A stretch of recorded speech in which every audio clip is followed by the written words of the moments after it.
Ce n'est pas tous les jours que 300 jeunes artistes martiaux se rencontrent pour une compétition. Baptisé Gamins en mission, il s'agit du plus grand événement au Botswana en 2017 et il a rassemblé les futurs talents du pays sous un seul toit. Des événements tels que ceux-ci sont de plus en plus rares. Ces années-là, nous avions de nombreux tournois, mais de nos jours, peut-être à cause de la récession ou pour une autre raison, nous n'avons pas beaucoup de tournois. Quelquefois, je pense que la plupart des enfants perdent l'intérêt à cause de la manière dont les choses sont faites. Même avec les arbitres, vous savez, même un arbitre de foot peut faire une erreur. Mais les enfants peuvent se fâcher après cette erreur et abandonner le karaté. Donc la plupart des enfants se reportent sur d'autres sports ou intérêts. Ces compétitions avaient été planifiées depuis des mois. Des efforts ont été faits délibérément pour cibler des enfants de moins de 10 ans et pour les préparer aux futurs tournois. Les responsables techniques ont aussi eu une chance d'évaluer leurs compétences d'officiers. Nous devons avoir davantage de cours à l'étranger, davantage d'arbitres, des jeunes qui peuvent apprendre plus. Même les athlètes, nous devons leur apprendre comment arbitrer. Ainsi, lorsqu'ils combattent, ils connaissent les règles.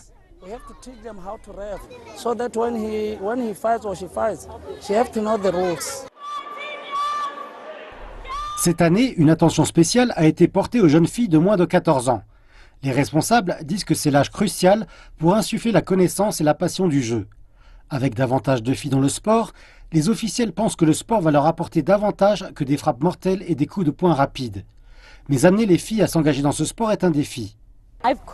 J'ai abandonné plusieurs fois auparavant. Il y a eu un incident où mon entraîneur a dû me chercher à la maison parce que je n'allais pas à l'entraînement de moi-même, parce que je savais ce qui allait se passer.